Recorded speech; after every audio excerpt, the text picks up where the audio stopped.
Welcome to today's historical deep dive. What if the man who conquered Europe was ultimately defeated not by armies, but by the very limits of his own boundless ambition? We're dissecting a legend today. If you love immersive, real storytelling about ambition and downfall, hit like and subscribe. It helps us more than you know.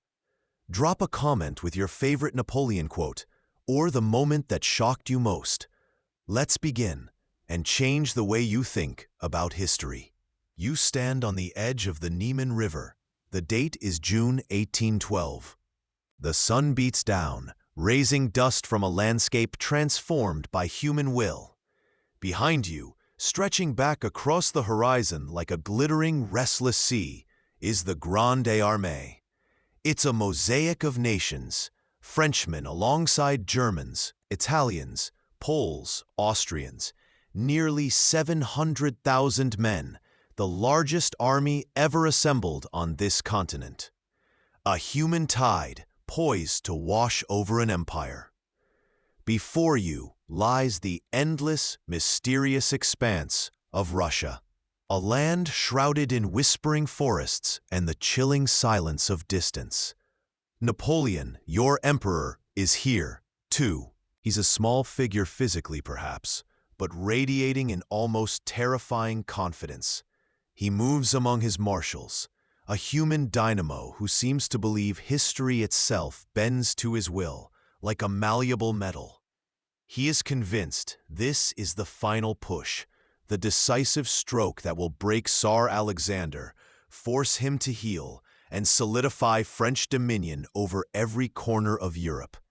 He speaks of a short campaign, just a few decisive battles near the border, and then a swift, triumphant return to Paris. There's a low murmur rippling through the ranks, a mix of anticipation for glory and a deep, unspoken anxiety about the unknown that lies ahead. You feel the heat, the dust, the sheer weight of this moment. It feels less like a military maneuver and more like the dawn of a new world. Or perhaps, terrifyingly, the precipice of an old one's end. This scene is the intoxicating pinnacle of ambition personified. You've not just conquered nations. You've redrawn the map of Europe with a stroke of your pen and the might of your legions. You've humbled empires older than your own republic. The sheer scale of this undertaking at the Niemen is breathtaking, a testament to what a single, relentless will can orchestrate. It is, in every sense, peak Napoleon. Yet standing here on the threshold of the unknown, a chilling question hangs in the air like the summer haze. Can even the most formidable will conquer geography, climate, and an enemy who refuses to fight on your terms? This moment, the decision to cross this river, forces a brutal reflection. True power, the kind that endures, isn't just the ability to command millions or win battles. It's the profound wisdom to know when the scale of your ambition has exceeded the fragile grasp of control. Greatness without self-awareness breeds a fatal blindness, and here, under the brilliant summer sun on the banks of the Niemen, the seeds of epic failure are sown with a conqueror's arrogant certainty. Ask yourself, is this the height of strategic brilliance or the fatal embrace of hubris? Rewind 5 years. You stand on the banks of the Niemen, watching two emperors meet on a raft in the summer heat of 1807. The air is thick with anticipation. The river, a silent witness to history. This is Tilsit, where Napoleon, the conqueror of Europe, charms Tsar Alexander I, the master of Russia. On that small, floating stage, the world is redrawn. Europe is carved up, spheres of influence delineated. Enemies suddenly embracing as allies. Britain, the perpetual thorn in Napoleon's side, finds itself isolated, choked by the continental system. A grand economic blockade agreed upon here. It seems like a masterpiece of diplomacy, a peace forged in the crucible of ambition, a partnership built on mutual, if unequal, respect. But alliances forged in the fires of personal ambition, rather than shared values or necessity, often prove brittle. The Peace of Tilsit begins to fray. Russia, vast and lumbering, feels the economic noose of the continental system tightening. Its trade with Britain, crucial to its aristocratic elite, grinds to a halt. Then there's the creation of the Duchy of Warsaw, a Polish state resurrected near Russia's border, a chilling reminder of past invasions, a perceived threat to Russian security. Alexander, initially captivated by Napoleon's charisma and vision, begins to feel the weight of his own nation's interests and the pressure from his resentful boyars. The pliant admirer grows stubborn, pushing back against Napoleon's increasingly absolute dictates. Napoleon, however, interprets this shift not through the lens of legitimate national concerns or strategic necessity, but as a profound personal affront. Their pact at Tilsit, in his mind, was not just a treaty between states, but a sacred agreement between them. Alexander's defiance isn't negotiation, it's betrayal. His ego, inflated by years of effortless triumph and the intoxicating power of absolute rule, has calcified. It demands not just compliance, but absolute subjugation of will. He can no longer perceive nuance. Disagreement becomes disloyalty. This is the chilling truth about power untempered by empathy. It often erodes the capacity to understand opposing viewpoints, to see the world through another's eyes. When you believe your perspective is the only valid one, compromise appears not as a strategic option, but as weakness. Ask yourself, is this the natural end state of unchecked power, or a specific failing of Napoleon's character? How much did the personal chemistry, or lack thereof, between these two monarchs truly shape the fate of millions? The path to disaster isn't always paved with grand blunders. Sometimes it's built brick by brick. On the inability of a leader to perceive nuance in those they seek to dominate, mistaking strategic divergence for personal insult. The rafts on the Niemen drift further and further apart. You see them now, the soldiers of the Grande Armée, a human tide spilling over the riverbanks. They are not all French. Look closely. They speak a dozen languages, a chorus of German, Italian, Polish, Dutch, Croatian, besides the dominant French. This isn't a unified national force. It's an empire on the march, stitched together from conquered lands and unwilling allies. French commanders bark orders, but how many understand?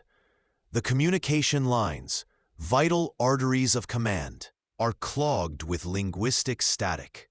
It's the Tower of Babel, recast in military boots and shakos.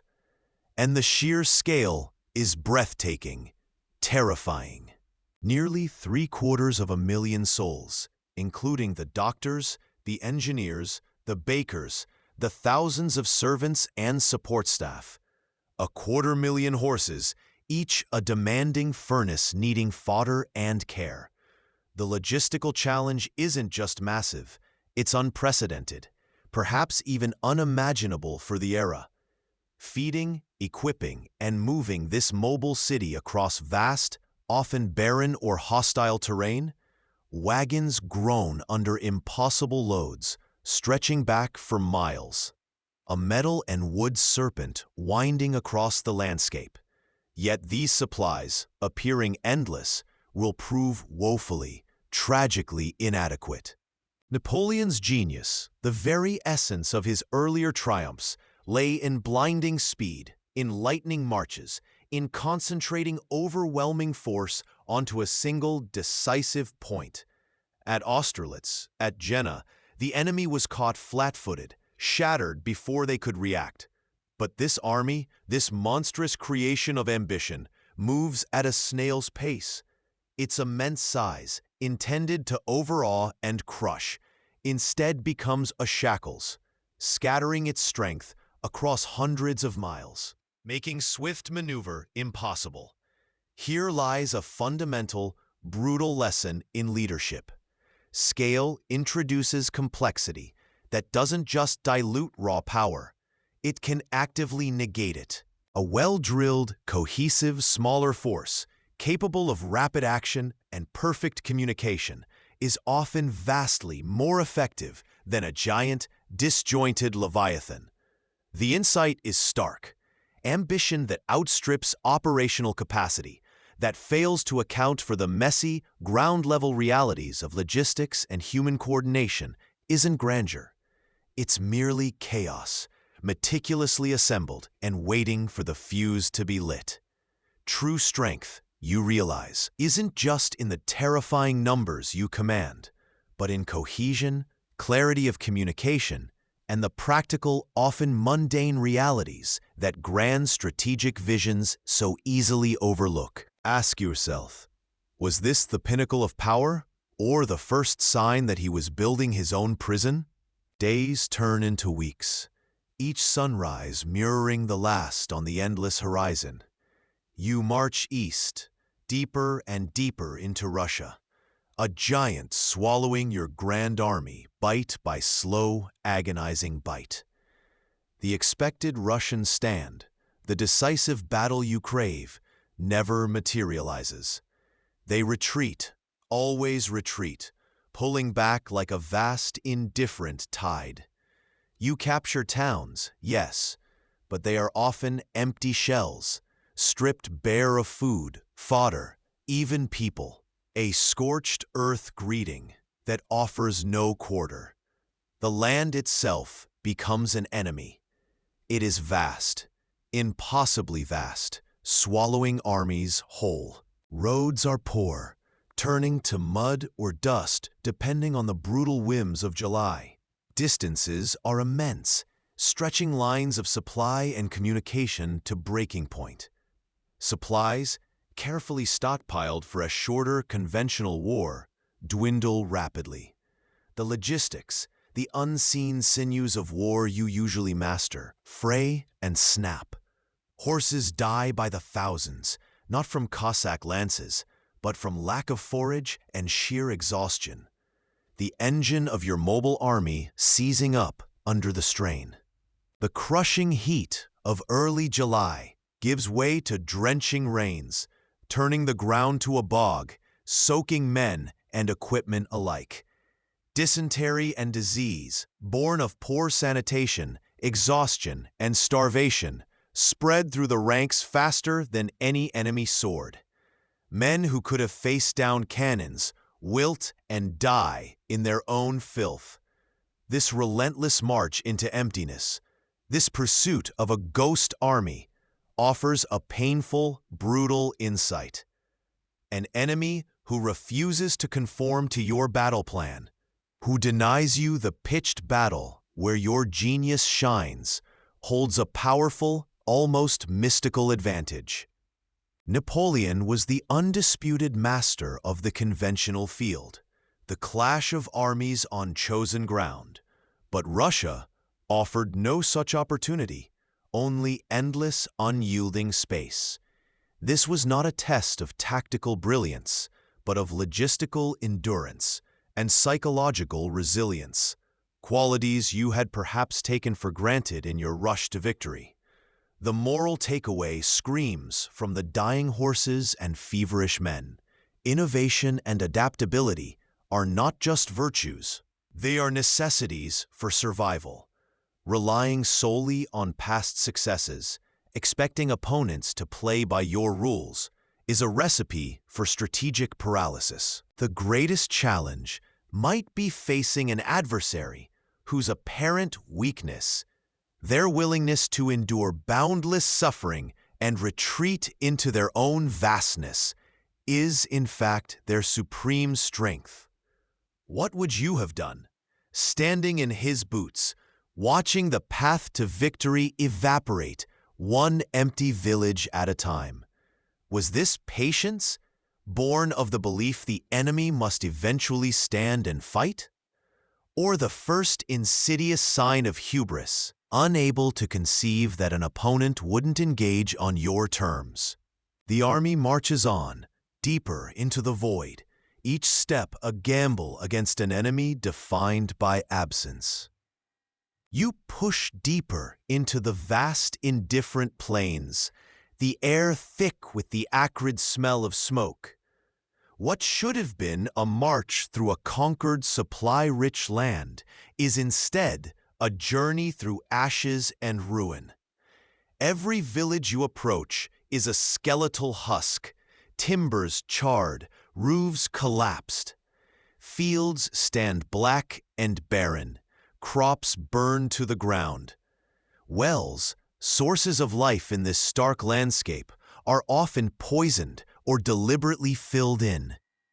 The Russians are retreating, yes, but they are leaving you nothing. This isn't the warfare you're accustomed to, the grand battles where armies clash and logistics follow established routes. This is total war, waged not just by soldiers, but by an entire people. Their homes, their livelihoods, their very earth becomes a weapon. They sacrifice comfort, security, even survival for generations to come, simply to deny you sustenance.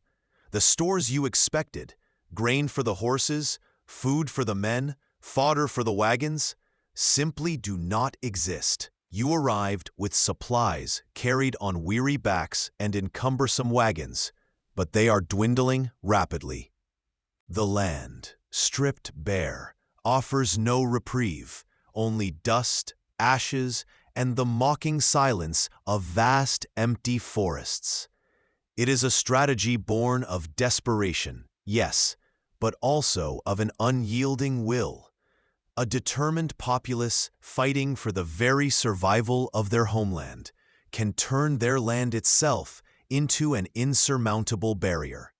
Their willingness to endure unimaginable hardship, to ruin their own world rather than see it taken, is a force conventional military power struggles to comprehend, let alone counter.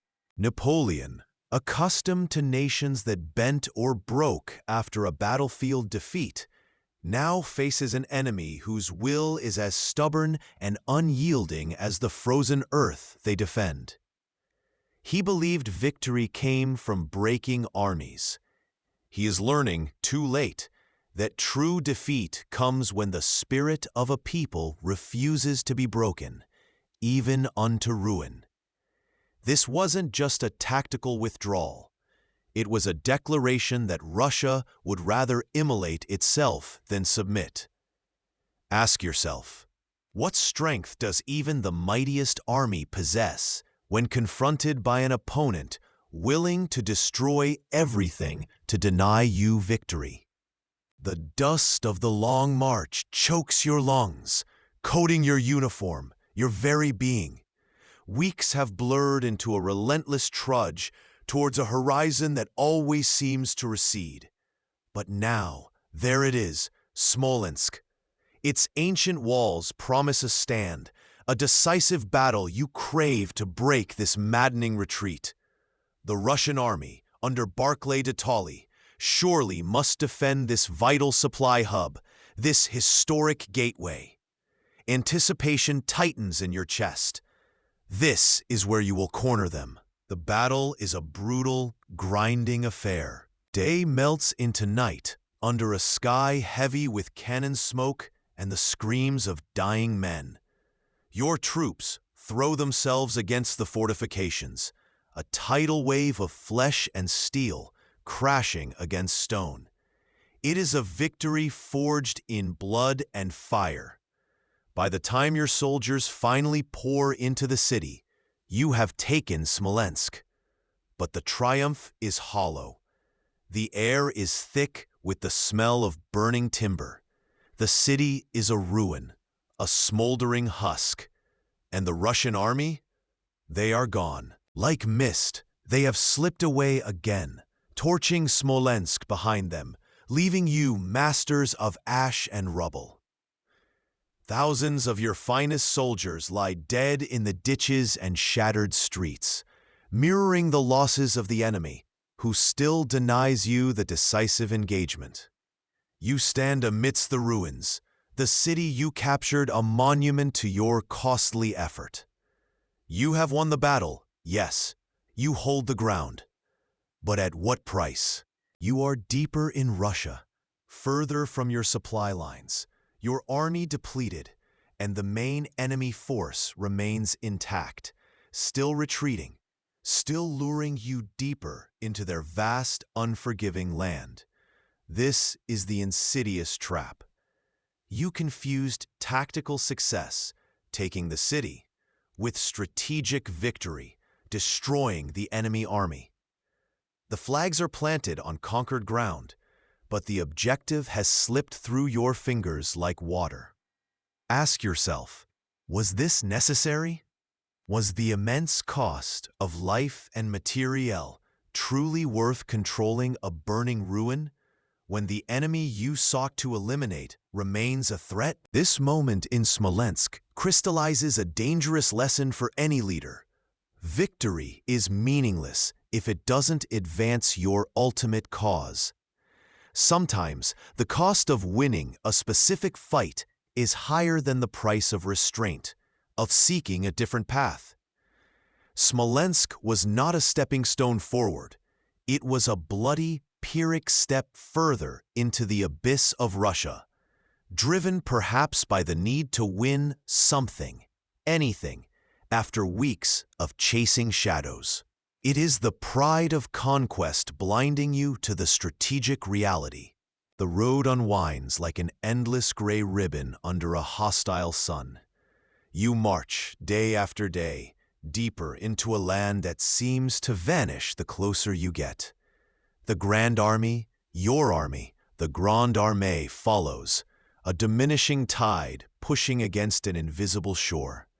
Month after month crawls by, filled not with the thunder of cannons, but with the grinding sound of hooves on dirt and the weary silence of anticipation. You crave the decisive battle, that single, shattering confrontation where your genius for war can unfold, where armies meet and destiny is decided in a few bloody hours. It's your signature move, the strategic punchline that ended campaigns against Austria, Prussia, even Russia itself before. Just give me battle, you think, and I will end this war. But the Russians refuse to play by your rules. Under the shrewd, elderly Kutuzov, they understand your game better than you understand their land. They trade space for time, miles for men. Every step inland stretches your supply lines thinner. Every passing week saps the strength and discipline of your troops. The villages are often empty, burned, offering no rest, no provisions.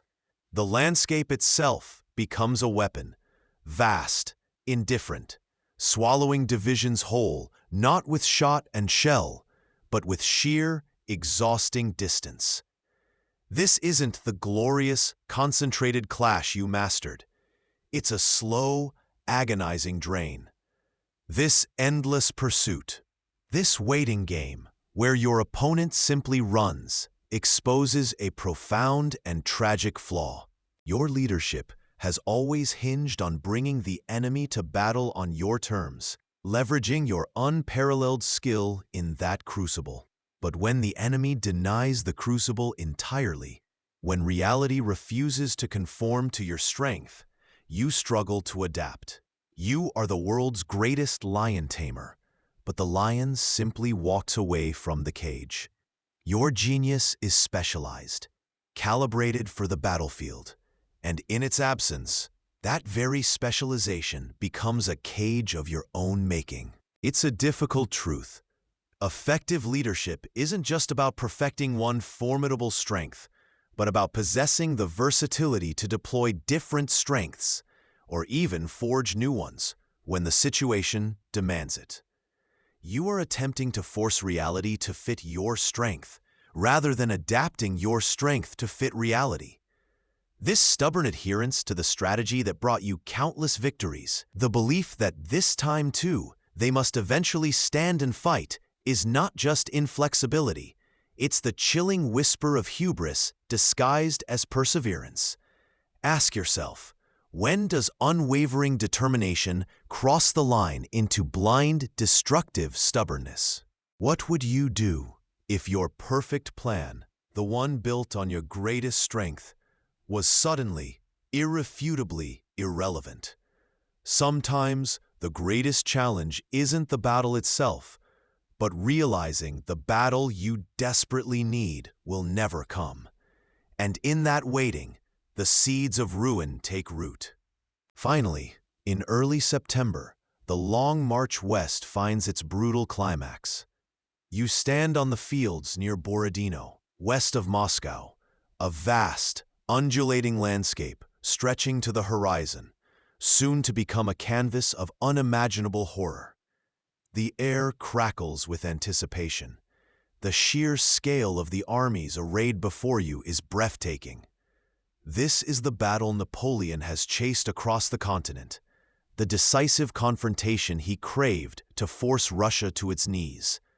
For 12 hours, the world descends into a meat grinder. The earth does not merely shake, it convulses under the relentless thunder of thousands of cannons firing in unison.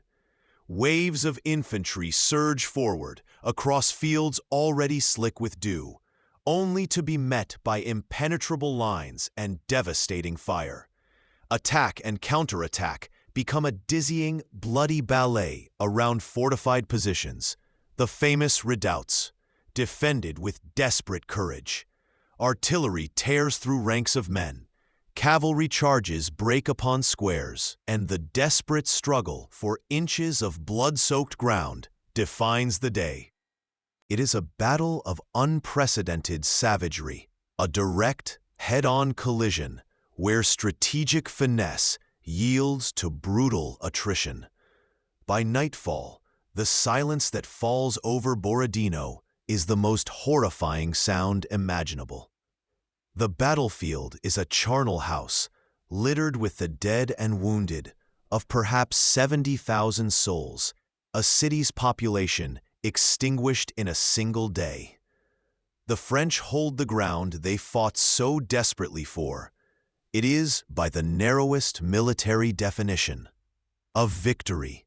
Yet, as the shattered remnants of the Grande Armée stand amidst the carnage, the Russian army, though mauled, has not broken. They have withdrawn in order, their fighting spirit battered but defiantly intact, retreating deeper into their vast homeland. Here lies one of the battle's most debated moments, a flicker of hesitation in the face of absolute power.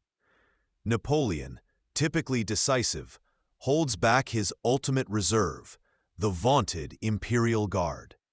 The final decisive push that might have annihilated the retreating Russians never comes.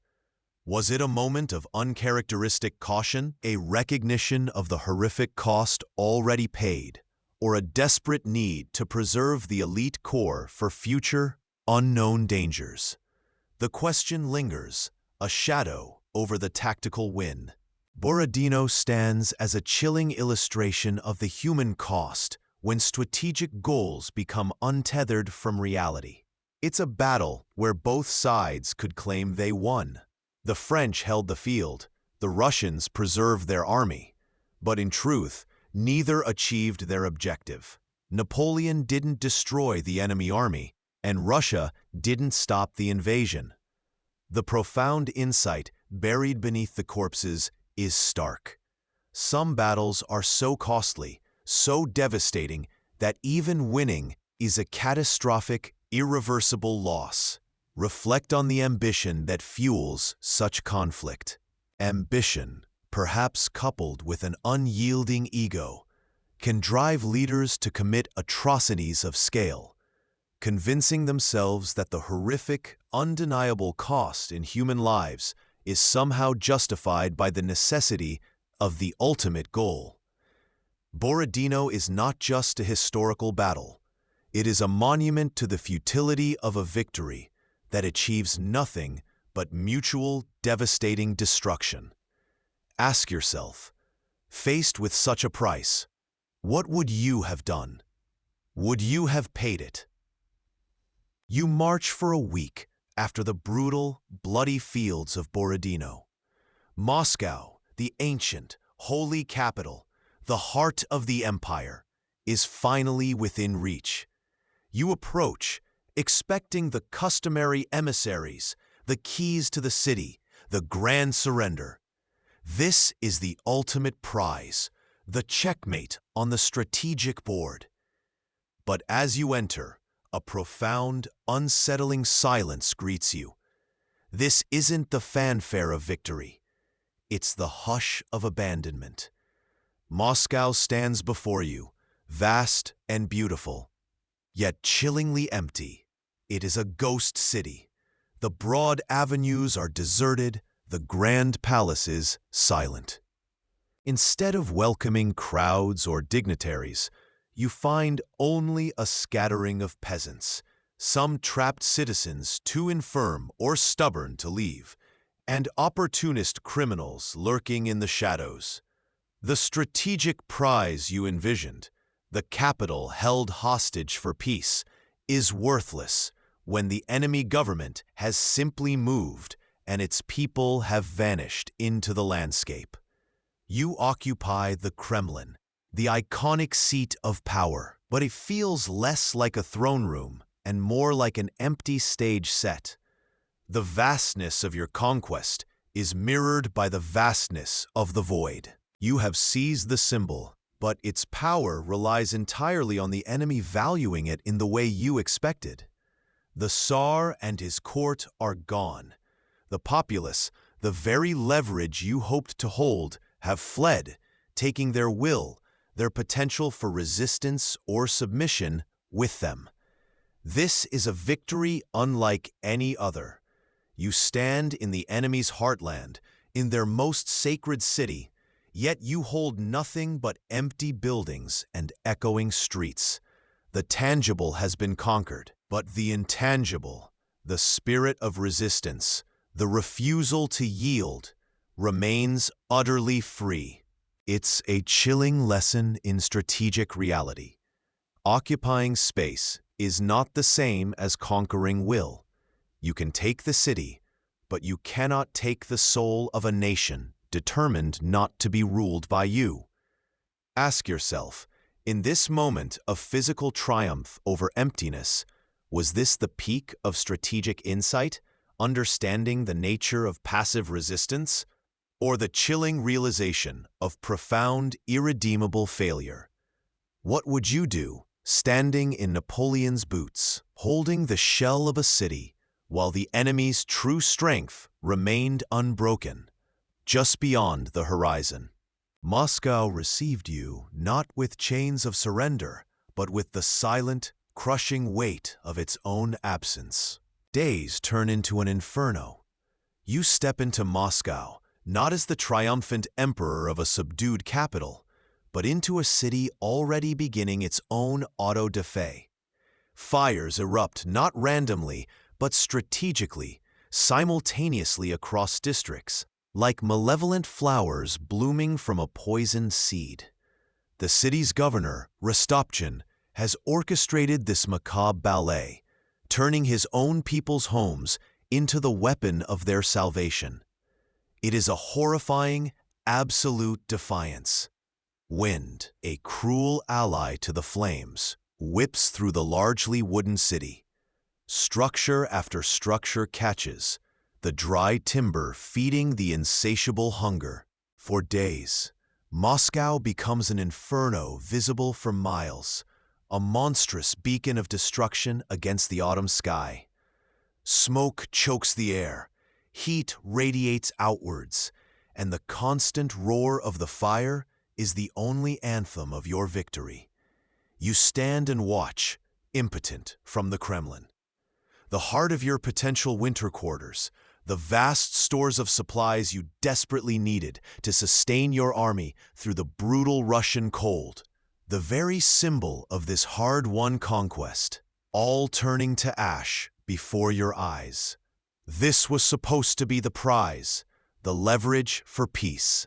Instead, it is a pyre, a colossal strategic blow that removes any hope of comfortable wintering, any pretense of a negotiated surrender based on the seizure of their capital.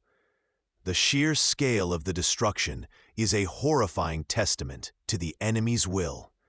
The fire forces you to evacuate the Kremlin itself. The seat of Tsarist power, briefly yours, becomes untenable.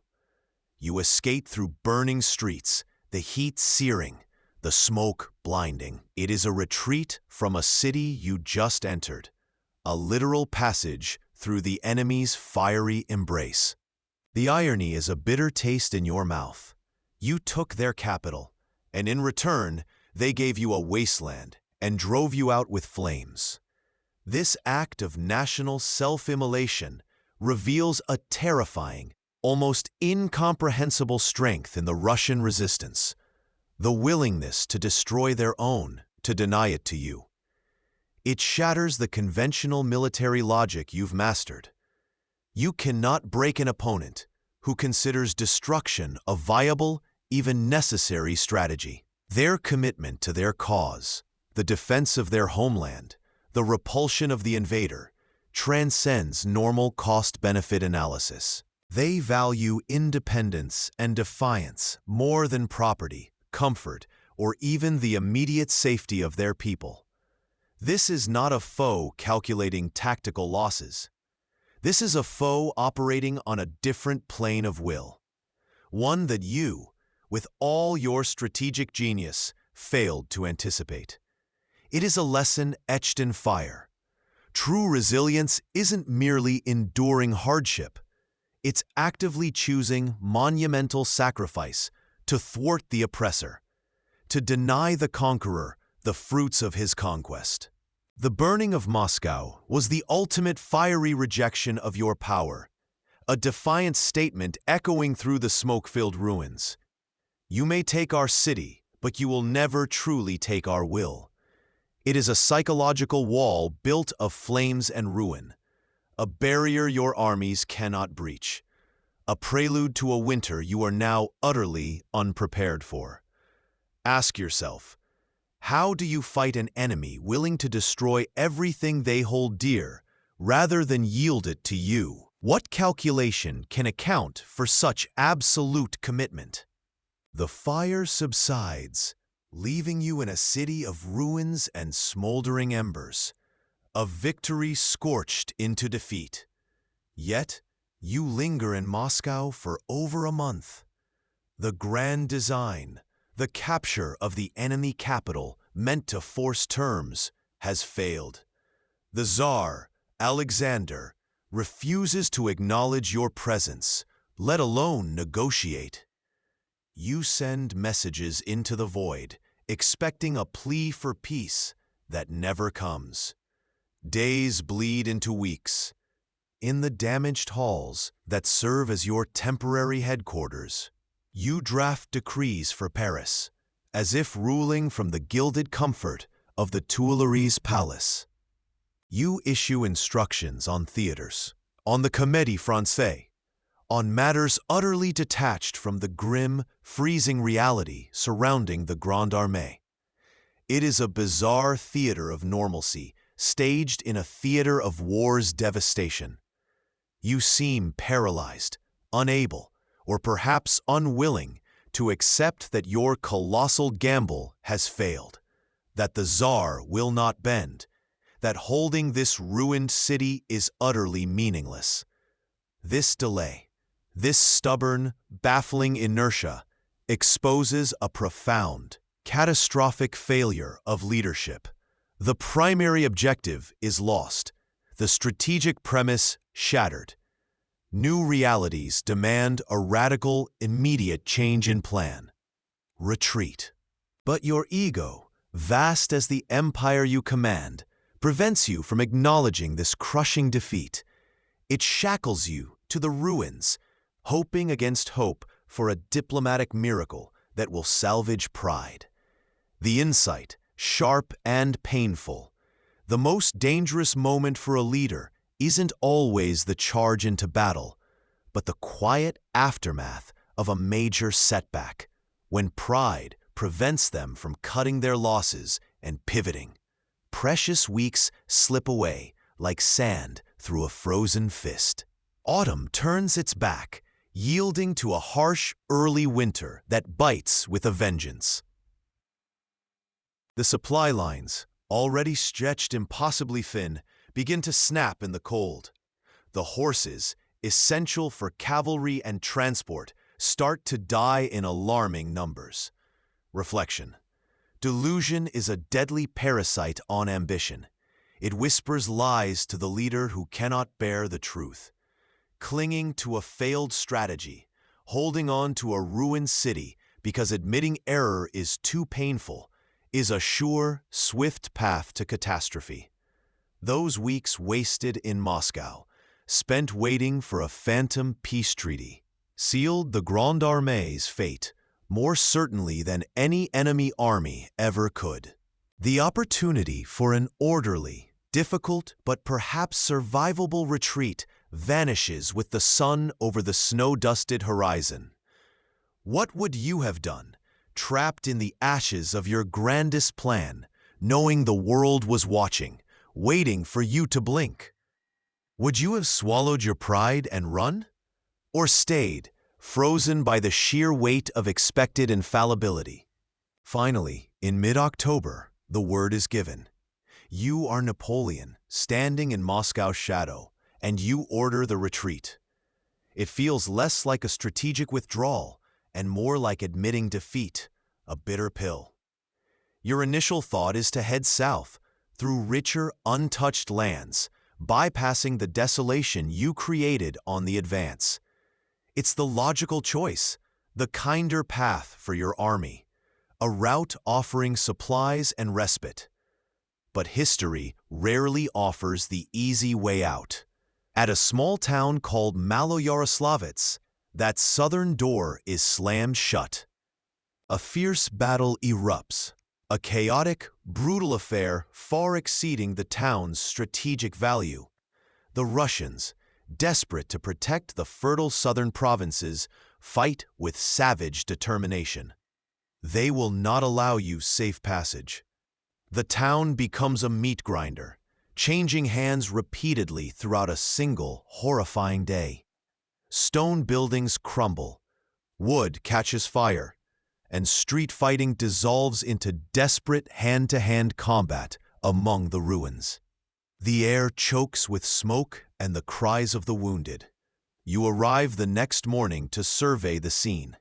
The city is a charnel house, streets paved with corpses, French and Russian intertwined. The victory, if it can be called that, feels hollow. Your soldiers hold the charred remnants of Maloyaroslavets, but the message delivered by the sheer ferocity of the Russian resistance is deafeningly clear. The southern route is blocked. Any attempt to force passage here will cost more men and time than you can possibly afford. This moment is a brutal, visceral wake-up call. It forces you to confront the stark reality. Your preferred, logical path is impossible. Strategic flexibility, the hallmark of your earlier campaigns, is suddenly denied. Or perhaps you are too stubborn to find another southern option. Standing amidst the dead, you make the fateful decision. There is no alternative now. You must retreat along the same ravaged road you came in on, the path already stripped bare, leading your army back into the hungry jaws of the Russian winter. Maloyaroslavets wasn't just a battle, it was a grim signpost. It showed you the cost of denial, the price paid when you refuse to accept that the ideal solution is off the table. Sometimes, the hardest leadership decision isn't choosing between good options, but accepting that your only option is the worst possible path. The corpses littering that smoldering town were proof, a terrible, undeniable argument pointing directly back towards starvation, cold, and ruin. Ask yourself, what do you do when the only road left is the one leading to disaster? The retreat from Moscow was meant to be an orderly withdrawal, a tactical repositioning after a campaign that had not gone as planned. But then, the sky itself seemed to declare war. An early, savage Russian winter descends with breathtaking speed and ferocity. You don't just feel the cold, you are the cold. Temperatures plummet far below freezing, not gradually, but like a hammer blow, night after frigid night. It's a cold that gnaws at bone, that cracks leather, that turns breath instantly into icy mist. And with the cold comes the snow, falling relentlessly, burying the landscape in a white shroud that promises not peace, but death. The Grande Armée, still numbering tens of thousands, is a ghost of its former self. Starving, demoralized, their magnificent uniforms now threadbare rags, offering no protection. They are utterly, terrifyingly unprepared. Their summer coats and worn boots are no match for this elemental fury. The retreat quickly devolves from a march into a desperate shuffle for survival. Soldiers, huddled together in futile attempts to share warmth, freeze in their bivouacs, often discovered the next morning as stiff, silent statues.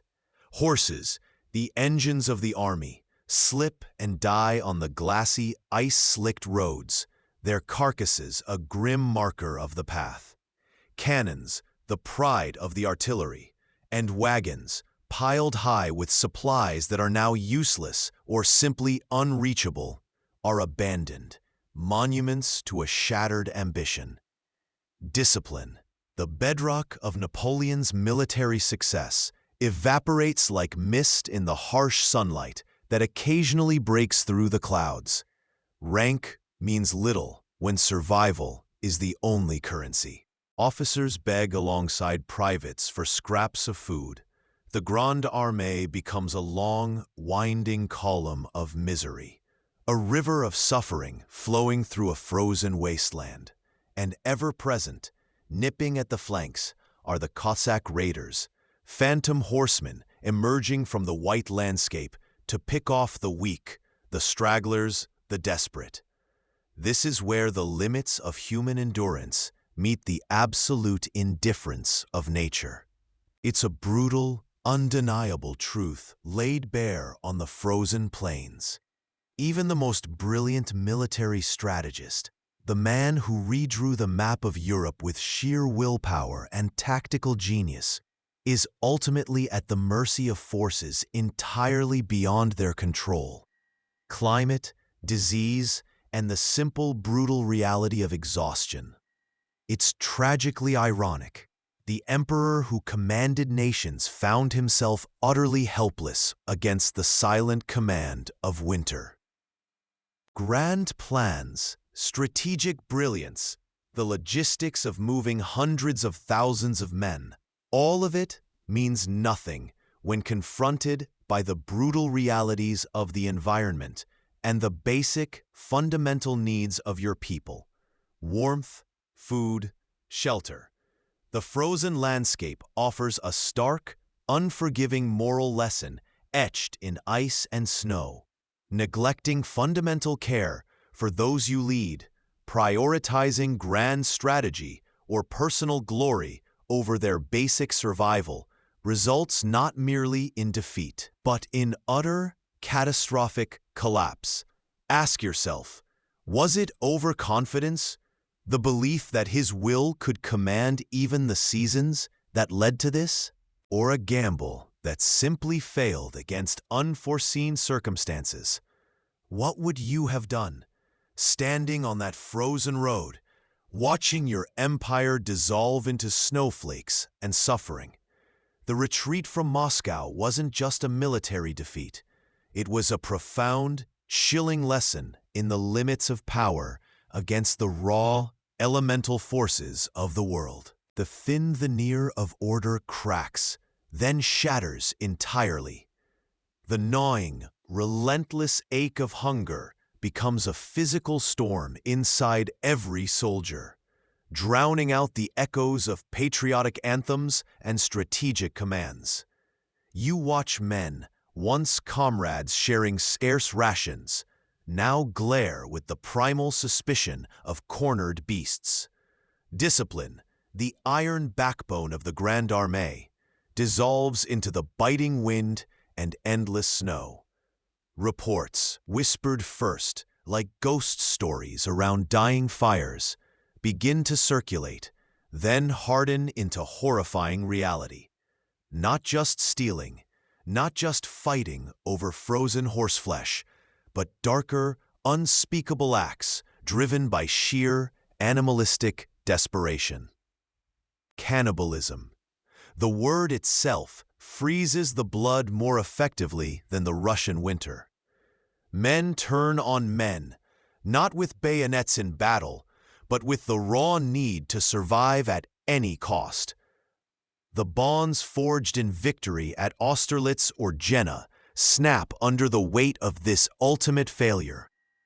The collective body of the army decomposes limb by limb, each soldier becoming an island in a frozen ocean of suffering, while the valiant rearguard, a tattered shield held by men clinging to the last vestiges of duty, fights a desperate, doomed battle against the relentless Russian pursuit. The main column is no longer a military formation.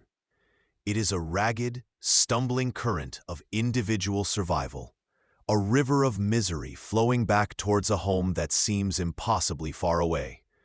The standards are lost, the drums are silent, the proud eagles replaced by the hunched shoulders and desperate eyes of a mob. This isn't retreat. It's a rout into the abyss. This is where grand strategy meets the grim reality of the gut. This horrifying descent reveals a fundamental truth about leadership that too often gets lost in the study of maps and maneuvers. Leadership isn't just about drawing brilliant lines on paper or inspiring men with fiery speeches. It is, at its absolute core, about providing the basic means for your people to survive and thrive. Food, shelter, hope fail at this fundamental level, and the most complex and formidable structure, built with years of ambition and countless lives, will collapse into a state of nature, brutal and short. The insight burns like frostbite. When the basic contract between leader and led, the promise of provision and protection, is broken so utterly, the result isn't just a military defeat. It is a profound unraveling of humanity itself. Ask yourself, looking at this scene of ultimate breakdown, where men become wolves, was the failure truly tactical, or was it a catastrophic moral and logistical blindness at the very top? What does it mean for the strength of an army, a nation, or any group when the collective will to support one another is annihilated by the failure of its leaders to meet the most basic needs? This wasn't just the end of a campaign.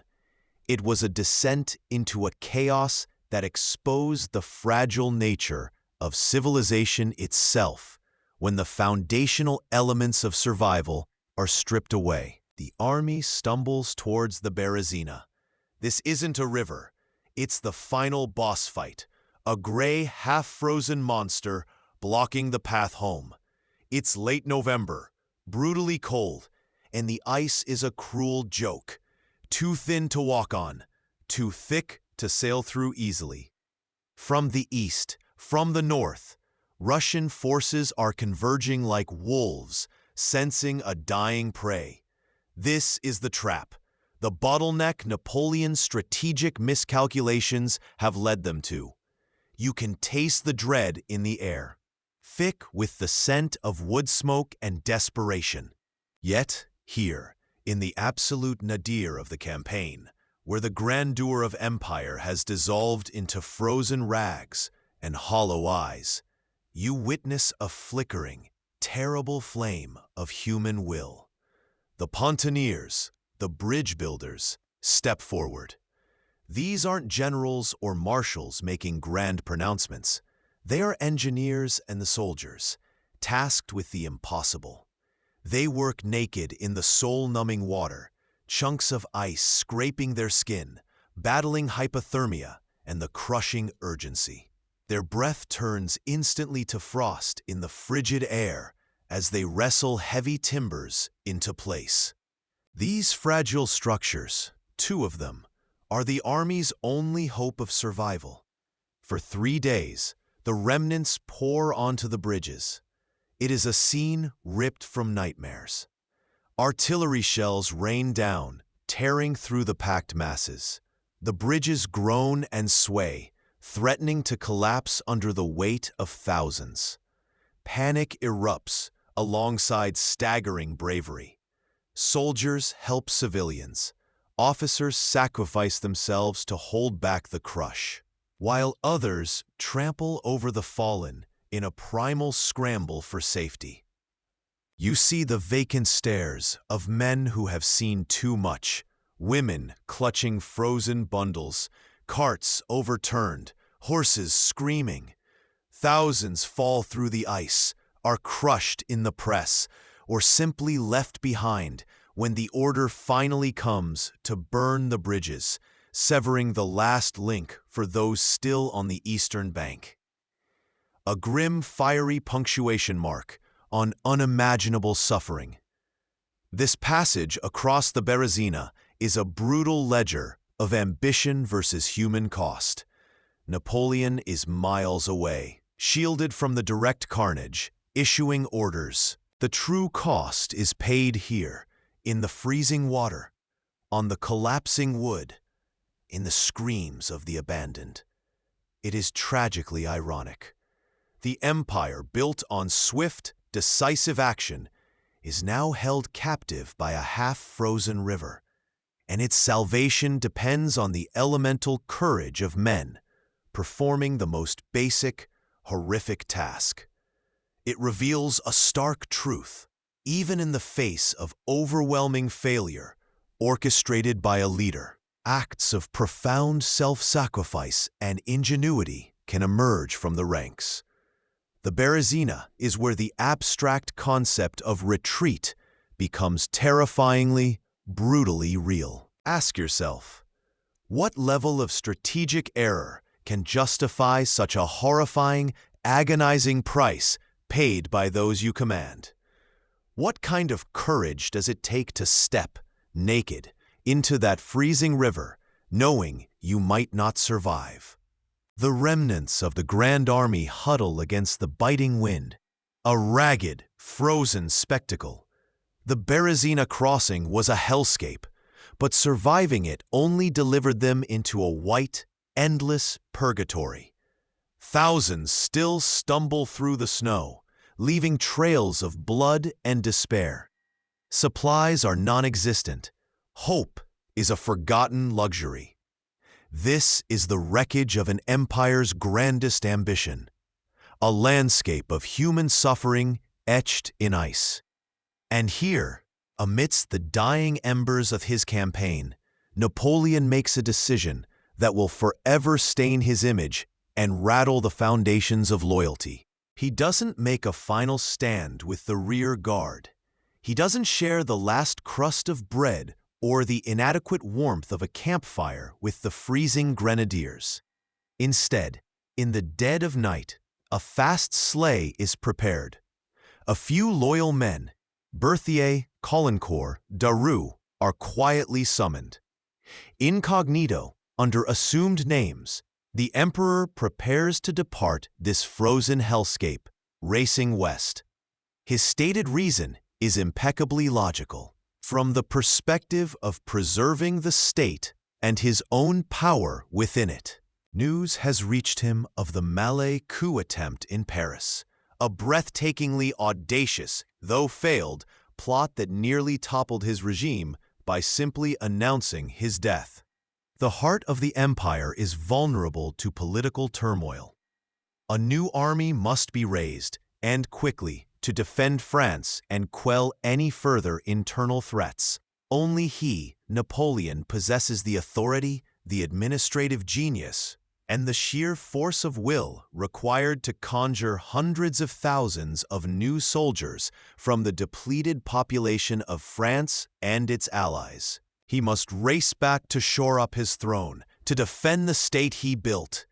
It is in the cold calculus of state survival, the necessary move to preserve the whole, however brutal it feels to those left behind. But look back at the road he leaves behind, at the soldiers who marched 1,000 miles for him, who endured horrors unimaginable, who trusted their lives implicitly to his genius and his star. To them, this isn't strategic withdrawal for the good of the state. It is abandonment. The emperor, the man who led them into the depths of Russia with promises of glory, the one whose very presence was supposed to guarantee victory or at least provide solace in defeat, is leaving them to die alone in the snow and ice. The tragic irony is profound. The leader who demanded absolute, fanatical loyalty is now perceived as having offered none in return when his followers needed him most, when they were at their most vulnerable. This act reveals the chilling, isolating truth at the summit of absolute power. The survival of the regime, the preservation of the leader's position, can eclipse the value of individual lives. No matter how loyal or how sacrificed those lives have been, ambition, pushed to its extreme, forces choices that are rational on a macro-imperial scale, but morally devastating on a human one. It shatters the crucial, unspoken two-way street of loyalty. When the general who demands everything from his soldiers, their health, their limbs, their lives, leaves them dying in the ditch, the foundation of his authority isn't just weakened, it's fundamentally broken in the eyes of those who suffered most. The image of the emperor's sleigh disappearing into the frozen distance remains one of history's most potent, tragic symbols of the ultimate cost of unchecked ambition and the terrible loneliness of command. Ask yourself, is this the cold, necessary act of a statesman prioritizing the survival of the state above all else, or the ultimate betrayal by a leader who ultimately saw his soldiers as expendable pieces in a larger self-serving game? What does this devastating moment reveal about the true price of wearing a crown, and the cost paid by those who bear its weight not on their heads, but on their frozen bodies? The snow bites at your face. Your breath freezes in the air, a ghost against the stark white landscape. This is not a battlefield. It is the abyss. You stand on the frozen plains, surrounded by the walking dead. The Grande Armée, the instrument of Napoleon's will, once 500,000 strong, is annihilated, reduced to a few tens of thousands of frostbitten, starving specters. Every step is a struggle against the cold, against hunger, against despair. This was meant to be the final triumph, the crushing blow that brought Alexander I to his knees. Instead, the invasion of Russia becomes Napoleon's greatest disaster. The retreat from Moscow isn't just a military defeat, it's an exorcism of the myth. The aura of invincibility, carefully cultivated over 15 years of breathtaking victories, shatters like ice under a hammer blow. News of the catastrophe ripples across Europe, a seismic shock that emboldens his enemies. The kings and emperors who bent the knee, the nations crushed under the French boot, now see their chance. The seemingly unstoppable force has stopped, frozen solid. This marks the undeniable, brutal beginning of the end for his empire. The principle that a single powerful will, however brilliant, however determined, can overcome any obstacle is brutally disproven by the sheer, unforgiving vastness of Russia and the stubborn, resilient refusal of its people to yield. They use the land, the climate, and time itself as their allies, and they proved superior to even Napoleon's strategic genius. He could conquer armies, but he could not conquer winter. He could seize cities, but he could not capture the soul of a nation spread across an entire continent. This is the enduring legacy of 1812, a cautionary tale etched not in ink on treaties, but in snow and blood on the landscape of memory. It teaches a lesson often overlooked, that hubris is not just a moral failing, a sin of pride, but a profound strategic one. It is a form of blindness that afflicts even the most brilliant minds, blinding them with the dazzling light of their own past successes. The architect of a new European order believed he could command the elements, that his supply lines could stretch infinitely, that a vast, hostile land would simply submit. Tragic irony? He had conquered nations where generals like Frederick the Great had failed, only to be undone by an enemy he couldn't see on a map. The crushing weight of reality itself. The principle is timeless, chillingly relevant even today. Unchecked ambition, divorced from reality and heedless of the immense cost, leads inevitably to ruin. What if we forget this lesson? What if modern leaders, armed with technologies Napoleon couldn't dream of, wielding new forms of power, believe they too can bend nations and nature entirely to their will, ignoring the human and environmental costs, dismissing the limits of their own reach? History whispers a warning from these frozen plains, a warning about the seductive danger of believing you are beyond consequence. From the lonely, windswept rock of St. Helena, the emperor, no longer an emperor, reflected on his downfall. He might have looked back at that desperate frozen march, perhaps with a bitter, agonizing understanding of the limits he finally encountered. He might have echoed the chilling truth he learned at the edge of the world, stripped of his illusions, staring into the void. From the sublime to the ridiculous, there is but one step. And for the Grande Armée in Russia, that step was taken across the Niemen River, out of the light of their golden age and into the waiting, silent embrace of winter and oblivion. Ask yourself, at what point does supreme confidence tip over into fatal hubris? How do you measure the cost of an ambition that ignores the limits of the world? Slowly, the biting wind fades. The ghosts of the Grande Armée recede back into the snow. The lesson from 1812, etched in hardship and failure, is perhaps the most vital one history offers us about the nature of power and the limits of ambition. It teaches us that true strength isn't just about the ability to project force, but the wisdom to understand its boundaries. It's a stark reminder that even the most extraordinary individual is ultimately accountable to reality, to geography, to logistics, to the resilience of ordinary people, and to the unpredictable fury of nature itself.